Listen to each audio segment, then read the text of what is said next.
ఈరోజు భారతీయ జనతా పార్టీ ఆధ్వర్యంలో హర్ ఘర్ తిరంగ్ ర్యాలీ నర్సాపూర్ పట్టణంలో మరి పెద్ద ఎత్తున నిర్వహించడం జరిగింది.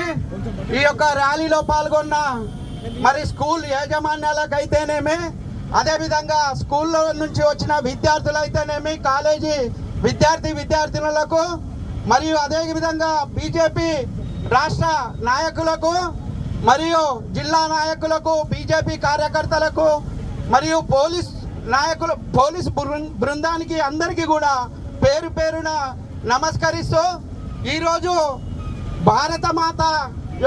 భారతదేశం యొక్క ప్రతిష్ట మరి నర్సాపూర్లో ప్రదర్శించడం జరిగింది.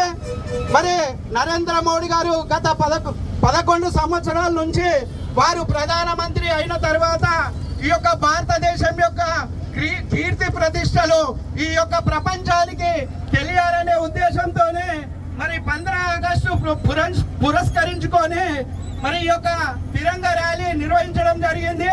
ఈ యొక్క తిరంగ జెండా మరి ప్రతి పౌరుడు తన ఇంటి పైన జెండా ఎగరవేయాలని మరి యొక్క బీజేపీ పార్టీ తరఫున తెలియజేస్తూ, అదే విధంగా భారతదేశం యొక్క కృషిని, భారతదేశం యొక్క కీర్తిని ఈ ప్రపంచానికి చాటిన నరేంద్ర మోడీ గారికి మనమందరం కూడా కృతజ్ఞతలై ఉండి ఈ యొక్క దేశభక్తిని ఎల్లవేళలా మనం చాటాలని కోరుతూ, ఇలాంటి కార్యక్రమాలు చేసినాడే మరి యొక్క దేశం యొక్క విలువ మనకు తెలుస్తుంది.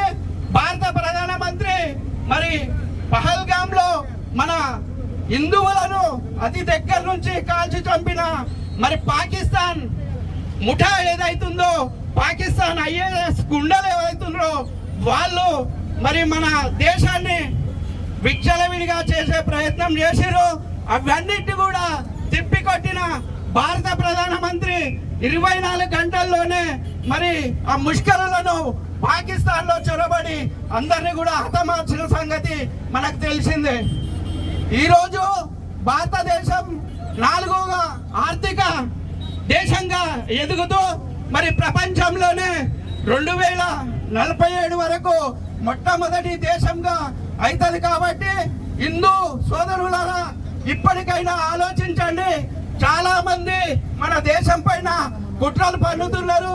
మరి ఇలాంటి దేశభక్తి మనమంతా ప్రదర్శించినాడే మరి దేశం కోసం, ధర్మం కోసం ప్రతి హిందువు కూడా పనిచేయాలని కోరుకుంటూ, అందరం కూడా దేశం కోసం పార్టీలకు, మతాలకు అతీతంగా మనమందరం కూడా పనిచేయాలని కోరుకుంటూ ఈ యొక్క కార్యక్రమంలో వచ్చిన ప్రతి ఒక్కరికి కూడా పేరు పేరున కృతజ్ఞతలు, నమస్సుమంజలు తెలియజేసుకుంటున్నాను.